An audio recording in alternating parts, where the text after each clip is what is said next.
India has about 60,000 private schools, and we estimate that about 40,000 of them are mass market schools that, just as a rough definition, this is 600 rupees average fees a month or less is really what we're talking about. And these schools are throughout the country.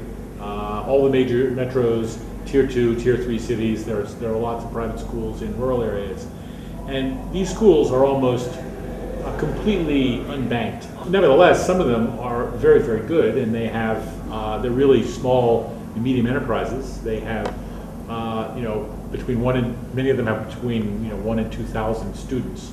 So there's quite a cash flow that's coming from these businesses. And, the question that we were asking ourselves several years ago was, how can you have so many of these private schools, all with needing resources to grow, and no one is able to provide them money? Our goal is to show that it's viable, show that schools will pay back, show that schools can improve their physical plant and the quality of their academic programs, so that other lenders are enticed to come and do the same thing.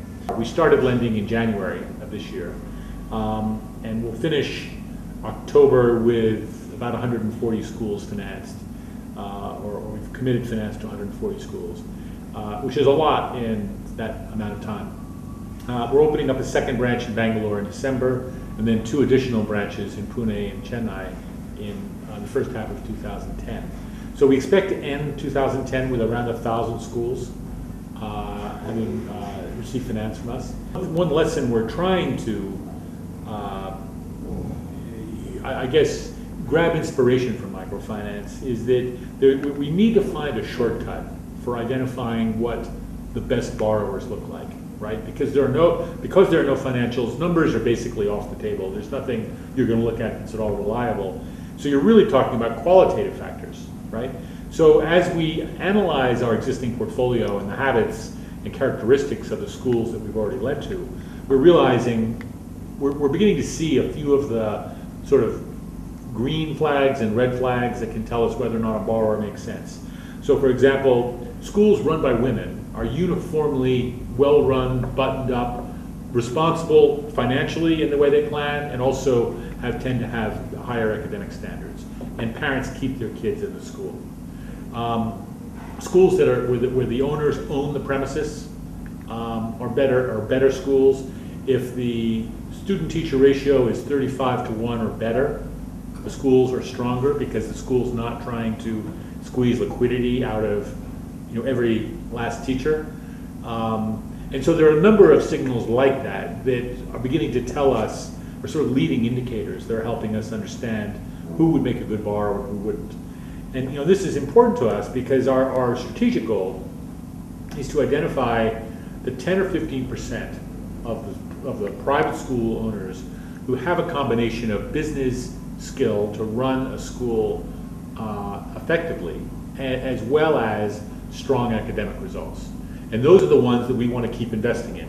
We really believe that betting on local entrepreneurs is really going to be the key to achieving impact, right? So that we could end, we anticipate ending 2013 with between 4,500 and 5,000 loans, right? But if those loans are beginning to go to people who are themselves expanding their education programs and touching more students and touching more students with better education, then the multiplier effect of our work just becomes much greater. In the largest private school market in the world, which is India, we're the only lenders that we have noticed, right? It could be that there are banks or finance companies that are doing odd loans here and there, but not that we have discovered. And in fact, there are not very many school lenders anywhere that we've noticed. The key takeaway is it's surprising that after 9 months of lending, we're somewhat in the forefront, because we don't feel like we're in the forefront, but no one else is really this advanced. From our point of view, the more we can help other lenders, no matter where they are, understand how we're doing it, it gives them some inspiration, and we will learn also. A lot of the sort of innovations that we've introduced have come from comments and suggestions that people who are interested in this field have made. over 2 years, we would find 50 schools, and we would support the 50 schools accessing those loans that had a cap of $16,000 per loan and a tenure of 4 years. We worked with 20 schools in the old city, and we did some research as to what were their quality outcomes, what were some of their barriers to operating in the slum areas of Hyderabad. And then out of that, one of the main constraints we noticed to them improving their quality was the difficulty to access capital, the constraint of capital. So we approached the HSBC Education Foundation with a project whereby if they put aside $500,000 US over 2 years, we would find 50 schools, and we would support the 50 schools accessing those loans that had a cap of $16,000 per loan and a tenure of 4 years. At the end of those 2 years, we had 42 schools that had accessed the loan, and we had 34 schools waiting to take the loan, but by then the money had been spent. CfBT designed and delivered the Educational Technical Assistance Program that went along the loans from the Trust Bank in Ghana. And then from there we did a similar project in Kenya with KREP Bank with the Kenya Private School Support Program. And we've just finished designing a handbook and a video and a CD-ROM on the best lessons learned from the perspective of the school owners, from the perspective of the bank, and the perspective of the development agencies as to how to support private school support programs. Maybe the proof of the pudding is that what's come out of that initial project with the affordable schools in Hyderabad is that we now have a business with about 100 private schools in the Hyderabad Andhra area who have come to us and said, we don't want the loan, we want the educational technical support services, because there's no one providing such services to the private sector market. I always enjoy sitting around for 2 days with people who have are looking for answers or chasing the same holy grails as I'm chasing. My only caveat is, I think it's becoming clearer for me anyway, is that we must be very careful as to the taxonomy or the definition, say, of what we mean by affordable.